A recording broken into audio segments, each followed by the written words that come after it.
Hello, class. I hope everyone has done well on your midterm. Remember, that's due by Monday, March 30th. What this video is for, this is for the week of March 30th. Um, Basically, if you kind of follow along on our syllabus, everything's kind of pushed back a week. So remember, we got an extra week. I think we're like a week behind. So with this week's topic is the market revolution, and we're going to talk about Southern society as well. What I want you to do as soon as you read your chapter and you watch the video, go over to the discussion board, and it's just pretty simple. You'll find over there just a topic that says the market revolution. And so all you have to do is just kind of write down your thoughts and then, try to respond to some of your classmates. I'm not going to make a set number. I really would kind of like a free exchange of ideas. Basically, this is how we're going to do our discussion points. Also, it's a good place to ask any questions you might have so that I can answer them for you. First of all, I apologize for dressing down, working from home, thought I just could wear my t-shirt. I hope that's okay. Um, so what I'll do on the discussion board is I'll try to answer any questions that you have there. There's a lot of confusion. Maybe I'll make another video and post it sometime later in the week. Generally, what I'm going to try to do is I'm going to try to be about a week ahead or so. That way, if you want to kind of work ahead a little bit, you can do so. Remember, basically, all of the assignments are the same. I set up drop boxes for you to turn things in. And basically, everything's going to be due the last week of class. That is going to be the way that it works. Because I want to give you guys enough time to get everything done. There's still a few things I'm trying to kind of iron out. So I hope you'll bear with me. At any point you need some help, please don't hesitate to contact me. We'll get through this together. It's a very kind of strange situation. All right, so what do I want to talk about today? What is the market revolution? And by the way, the next topic after this will be Jacksonian America, and we'll talk about Henry Clay and Andrew Jackson, all that kind of stuff. So where we're going to start, we're going to talk about this period of time known as the market revolution. Before 1815, most farmers pretty much just produced enough food for their own families and maybe a little bit more so that they could kind of sell. What happens after 1850 is you begin to see the commercialization of farming. You see magazines devoted to farming. In 1819, a man named Jethro Wood will introduce the iron plow, which will make plowing easier. John Deere, a name you probably have heard, improved the design and began using a horse and other draft animals to pull it. Then you had a crank-powered churn that made things like butter a lot easier to make and kind of cranking some stuff. You can kind of see this kind of all adds on each other. That's why we call it a revolution. Farmers began to concentrate on crops they could sell. In the South, they concentrate on cotton. In the Midwest, on grain, especially wheat. In the eastern seaboard, they kind of dealt with livestock and dairy because that wasn't really the best land to grow stuff on. With the change in the way that farming was done, we are going to see a change in community values. It's basically going to change the way that people worked. What would happen before you're trying to make a profit is you probably have heard of a harvest festival. A lot of small towns still kind of have them. What that used to be is basically as a community, everybody got together and they went to everybody's farm and they made sure they got the work done. Well, when you're now in competition with your neighbor, it's not in your best interest to really help them out. So it's going to change community values in that way. So that's what's going to happen. And that's the big farms are basically going to be in the deep South. In the upcountry, the southern farms, our area here, They did tend to focus more on producing enough food for the family with a small portion for commercial crops. Land wasn't quite as good in Kentucky and Tennessee and other places up here to grow. Some southern states will actually have laws against fencing in their land. So basically, livestock was allowed to roam freely, which seems like a terrible idea, but people are going to do what they're going to do. Um, One thing that's going to be very important to the market revolution will be internal improvements to transportation. Um, when it's easier to get around, it means you can sell your produce and other things to a larger market. Um, and that'll lower the cost of doing business. It also will help spread information and new ideas. During this time, we're going to see new books and more almanacs.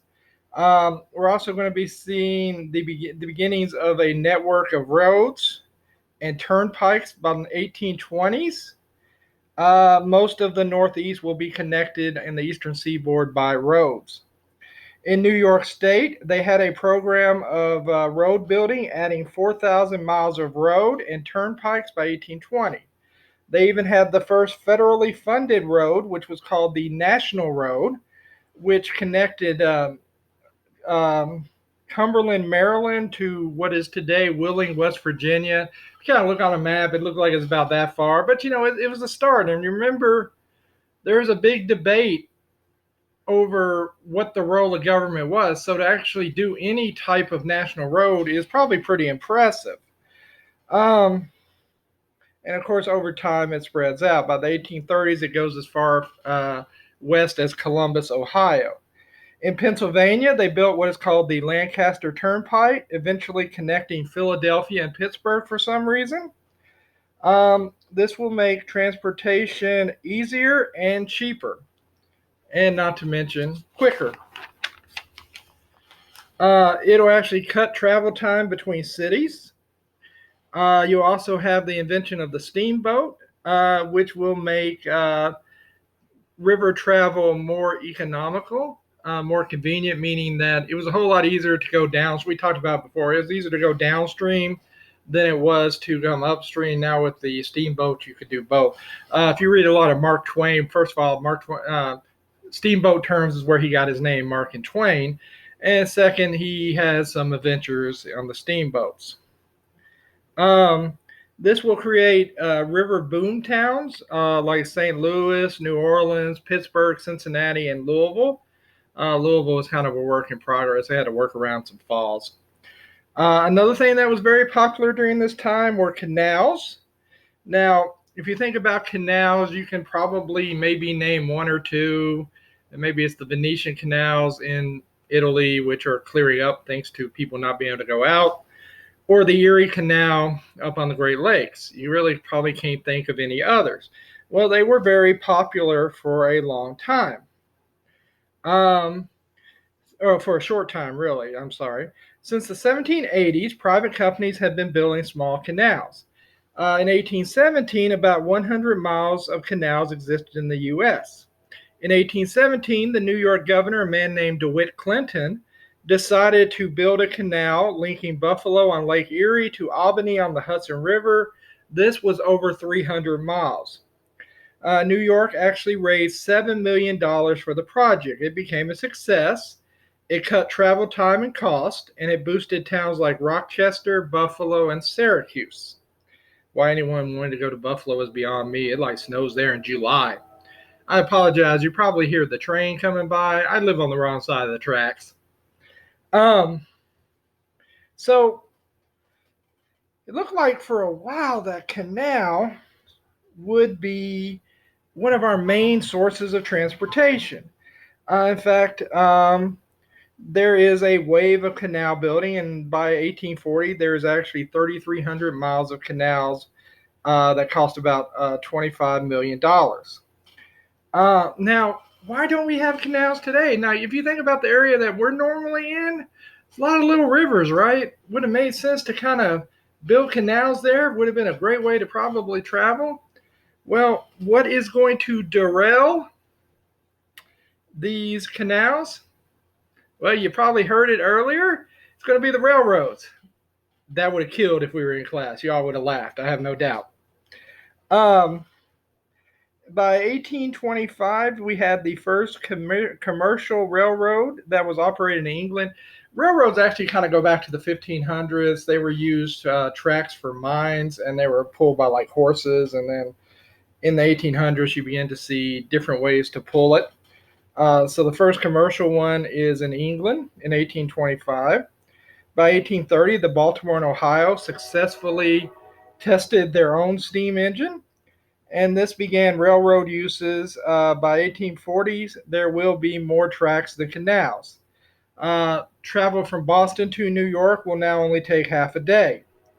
The railroad will be seen as an agent of civilization, but some were concerned about the destruction of nature. When we do the second half class, if you take it with me, I'm going to show you a video that kind of shows what the trains going west did to nature. This will also aid in communications, and it will take a lot less time to actually send letters. One great invention, I think we've already talked about, 1844, Samuel Morse introduced the telegraph. Remember, his first message from DC to Baltimore on Morse code was, "What hath God wrought?" Um, this will lead to nearly instantaneous communication. Actually, AT&T, it used to stand for American Telephone and Telegraph. Um, in the 1850s, Western companies like Western Union came into existence. Um, Normally, at first, to do messages, now it's kind of a money thing. They used to do telegrams. They used to sing in telegrams. You can still get telegrams. They cost like $20 a word. So print technology during this time also improved.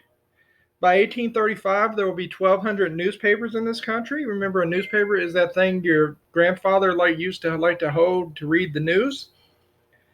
Um, Americans also began publishing 1,000 books a year. We could also now reproduce images cheaper. A guy named Nathaniel Currier began selling these prints. You may have heard of Currier and Ives. If you got a great grandparent, they were really popular for a really long time. Um, so this is all happening in the midst of kind of our first industrial revolution. The industrial revolution, I don't think really hits full force until after the Civil War, but we get a little bit of it here in the 1830s and 1840s. This is going to change the way that people make things. No longer will a lot of people work in homes or in small shops. We're going to begin to see new factory systems. For instance, a man named Samuel Slater in Rhode Island set up an owner manager system. We had the owner at top, managers, and then workers. They began using power driven machines, which meant that you no longer needed skilled workers to make things like clothes. You can now use unskilled workers who you can pay a lot less. People will now have to work in a timed fashion. This led to a separation of work and home for really the first time. It did lead to the ability to buy more goods. Women, for the most part, will continue to work in the home. Some will perform what was called outwork, where they just kind of sewed things or made things for people. This often supplemented the incomes of families. In 1814, we're going to have what's called the Lowell experiment. That's Lowell, or the Waltham system. It's kind of called either one of those. It is a self-contained factory town. It started with 22 mills, and by 1850, there were 50 mills. Young single women were recruited to work here. They built them dormitories and libraries. Excuse me. They hired chaperones to make sure they didn't bring young men up to their rooms because it was bad enough they were riding bicycles, right? Oh, sorry, that's the other class. That's teasing you for the next class. But you had to make sure they were morally upright. So you had to make sure you had to have a chaperone to make sure these young ladies were not allowing young men to come up to their rooms. Kind of reminds me of before I went to college. There were stories at Western about how when you had a caller of the opposite sex in your room, you had to have 3 feet on the ground at all times. So I wonder if it was kind of something like that. I'll let you try to imagine how you keep 3 feet on the ground at all times. Um, so you had boarding houses with up to 10 bedrooms, uh, and you had a lot of people in these rooms.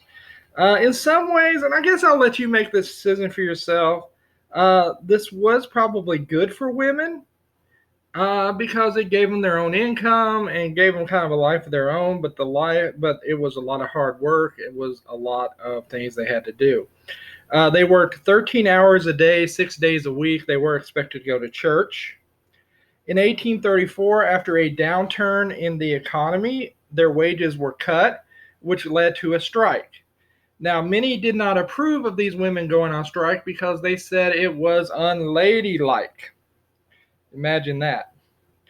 So they were supposed to just kind of suck it up and take the pay cut, I guess. So we are going to see more and more factories during this time. Like I said, let you make the decision whether or not that was good for women. Maybe discuss that in the discussion board.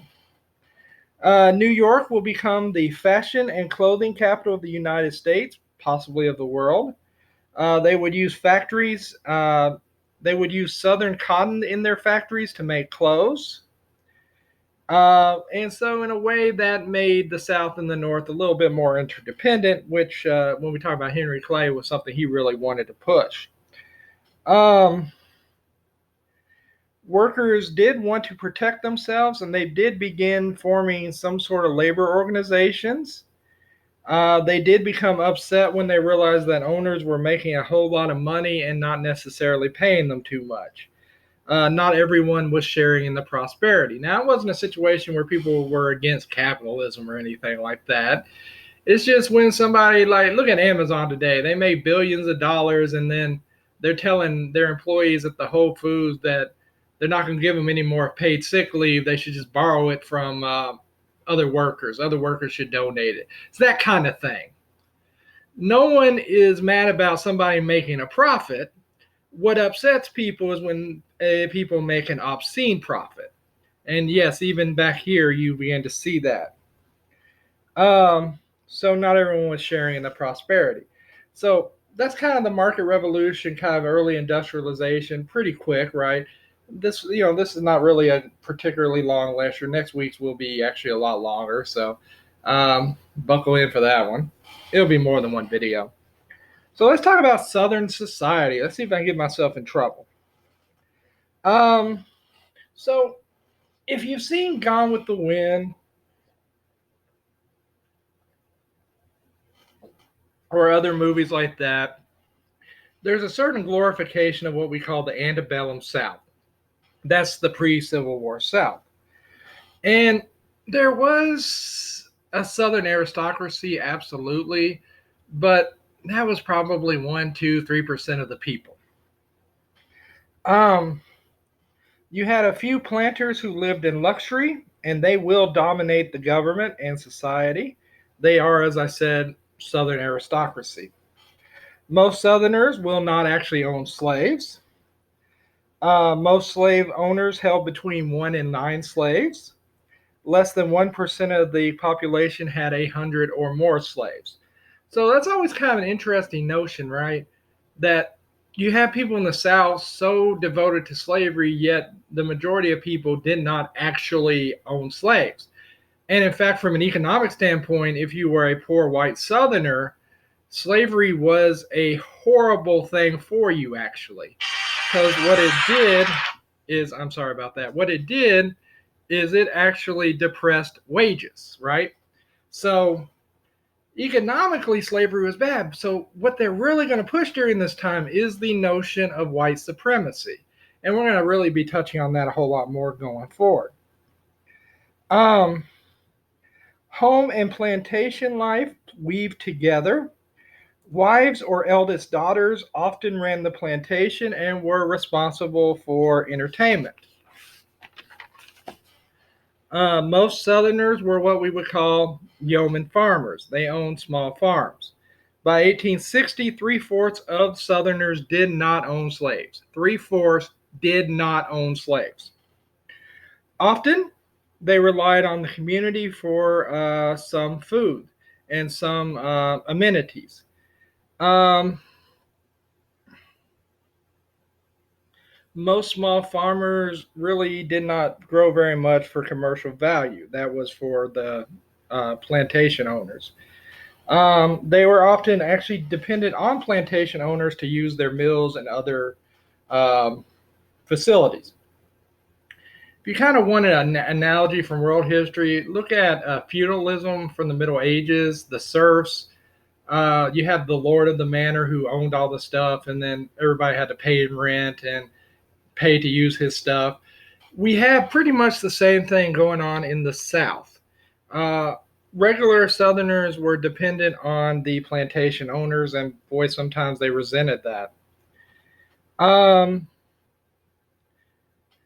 the planter class did dominate politics, as I said, and the militia. Many Southerners owned absolutely no land and had to work as tenant farmers. That is 30 to 50% of the white population. As I mentioned, the ideology of white supremacy permeated. In the South, 6% of African Americans were free. Most of them lived in the upper South, like in places like Delaware. One third of them lived in cities like Baltimore, Richmond, New Orleans, basically river towns. New Orleans, actually, if you're interested in race history, New Orleans has a very interesting history of racial inclusion in a lot of ways. Um, if you were a free African American in the South, you had to carry identification at all times. You could not vote. You could not hold office. You could not sue in a court of law. There were some opportunities for skilled workers. Southern cities were actually less segregated than northern cities, but that's probably because there are so few free African Americans. Um, the African American community in New Orleans did have their own newspaper. Religion will be very important to the black community. Basically, Christianity was introduced to slaves by owners as a way of kind of social control, if I'm being honest. That may offend people. Yeah, there was that whole saving someone's soul thing, but they also used it as a way, hopefully, to make slaves kind of behave themselves. Like, if you think about the ultimate message of Christianity, beyond the love thing, the idea that you get in a lot of churches is that you suffer in this life, but if you have faith, you get rewarded in the next life. You get that mansion in the sky my granny used to always talk about. Never quite understood that, but it's interesting, I guess, how we all perceive that. We can have that discussion at some point if you want, but boy, I would get myself in trouble. So the idea, I think, here was to introduce Christianity in some ways as a form of social control. It would force, maybe they would say, man, being a slave, it sucks, it's terrible, but if I suffer through this life, I will be redeemed in the next, I will find salvation, I will be rewarded. Now, this didn't exactly work the way they wanted it to. Because a lot of African American slaves were drawn to some of the Old Testament, especially the book of the Exodus.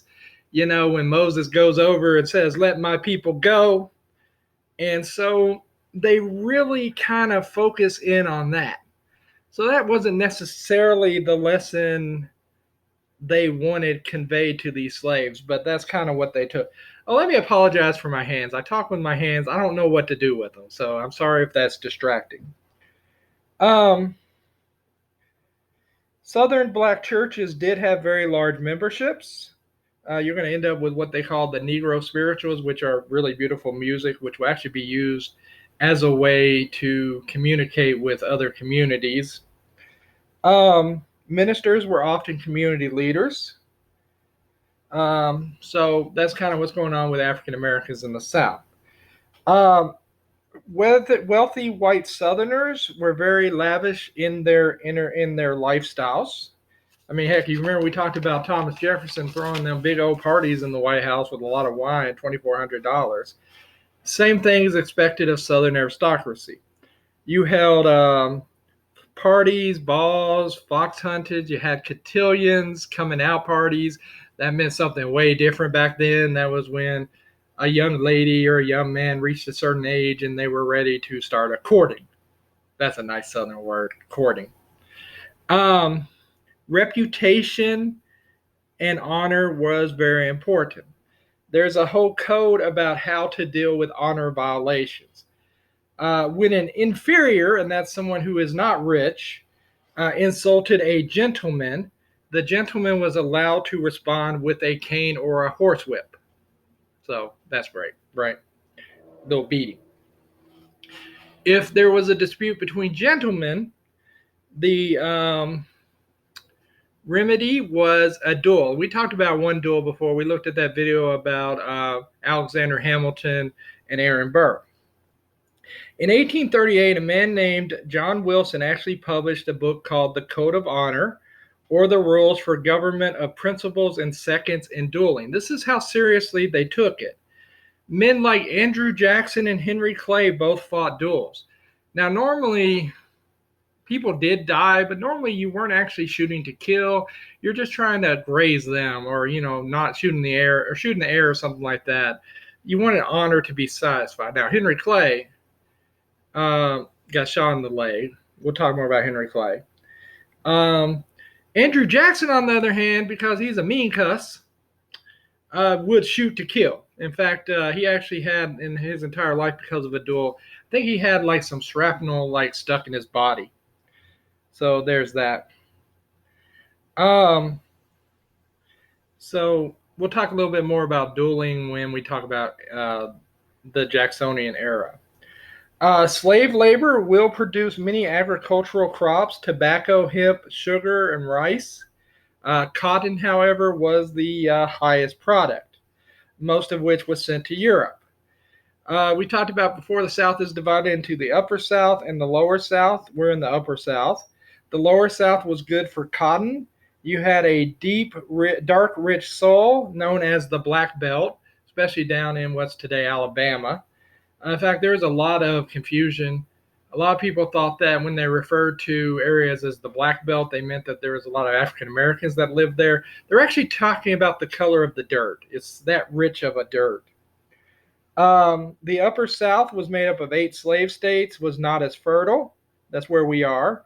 Their agriculture was more diversified, doing grain and livestock, corn, rye, and hemp. Hemp was really big until Joseph Pulitzer decided that he didn't want it to exist anymore. So there wasn't a need for as many slaves in the Upper South. But the Upper South was important to the slave trade, because in 1808, we banned the international slave trade. So when more slaves were needed, they came from different parts of the country.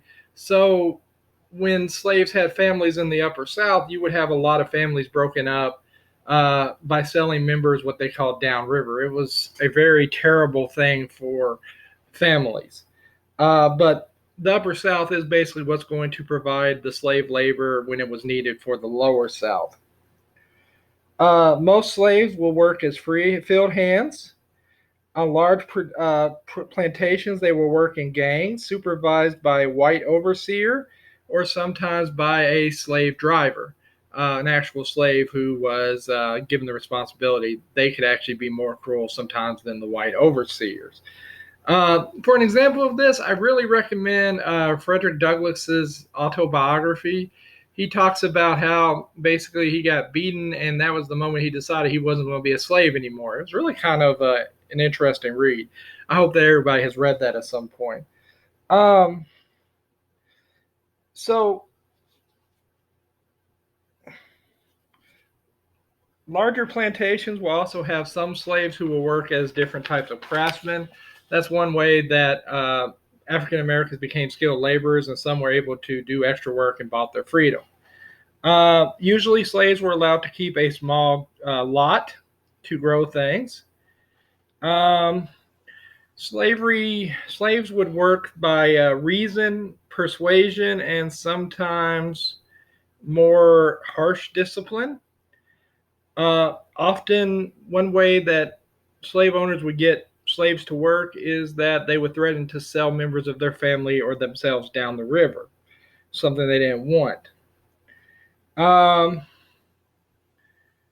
in fact, sale of slaves go down the river actually dissolved one-third of slave marriages and separated half of families. This was devastating to slave families. Infant mortality rates for slave children were twice that of whites, but the slave labor will increase from 1790 to 1850 significantly.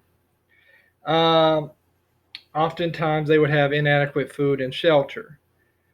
Um, Slaves would develop their own marriage and family rituals, like jumping over a broom. You may have seen that in some like shows and things. That was a symbolization of something.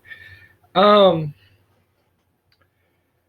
so, by the way, also, you've heard of soul food, chitlins, and things like that. That kind of comes out of this period, and that's because slaves had to become really good cooks because they were kind of given the parts of animals that nobody wanted. So if you're a big fan of soul food, you know the reason it's so good is they had to figure out how to make it good. Um, I mentioned that in the 1830s there was a major effort to convert slaves to Christianity, though they were drawn to the story of the Exodus. They will, however, take some elements of African culture to make um, a unique Christian faith, which wasn't unheard of, actually happened in other parts of the world too. For instance, one thing they would do is they would put broken ceramics on graves. Something that's in some cultures called grave gifts. They're not the only ones to do it. The Norse did it too, actually, I think. They created spirituals that drew on biblical themes. I mentioned that before. Um, Slaves did find different ways to resist. Sometimes it would be working slow enough to not get beaten. Other times it would be running away for a while because whatever you had to do was worse than the beating that you would probably get. So it's kind of a trade off. Um, there will also be slave rebellions. Now, actually, before I go on to that, one severe case of a slave not wanting to work anymore. Think how bad this had to be. He actually cut his own Achilles tendon. Now, I don't know if you've ever tweaked it or torn it. It is painful. So imagine how bad it had to be if you were willing to do that to yourself. In 1831, we have Nat Turner's Rebellion, the largest slave uprising in American history during an eclipse in 1831. I'll try to find you a little video on that in supplementary materials. It lasted 2 days. 60 to 80 slaves were participated before the authorities were able to stop it. 55 whites were killed, and just as probably many African Americans. In the North, Nat Turner was seen as a righteous warrior. In the South, he was seen as a butcher. So you're beginning to see the different views of slavery in the North and the South. That's going to be big going on. What this is going to do is it's going to lead to more repressive slave codes, slave laws. Slaves could no longer preach. Their access to firearms was limited. Of course, that always seems stupid to me. If you're going to hold somebody in slavery, you're really going to let them have a gun. Honestly, the Romans made the same mistake. Not obviously guns, but with swords.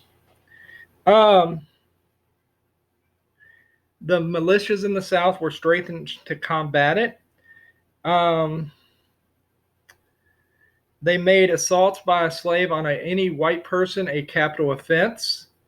Now, it did lead the Virginia legislature to actually debate whether or not to abolish slavery. That measure to abolish slavery was defeated 73 to 58, so it was actually pretty close. Some states went even further and made it illegal to actually teach slaves how to read and write. So that's basically all I really wanted to talk about this week. So, it's a pretty light lecture. Like I said, look for some supplemental videos that I'm going to try to find. And I hope everyone's doing well. And I look forward to reading your, well, I look forward to grading your test, and I look forward to reading your discussion topics. So until next time, when we talk about Henry Clay and Andrew Jackson, I hope you are doing well.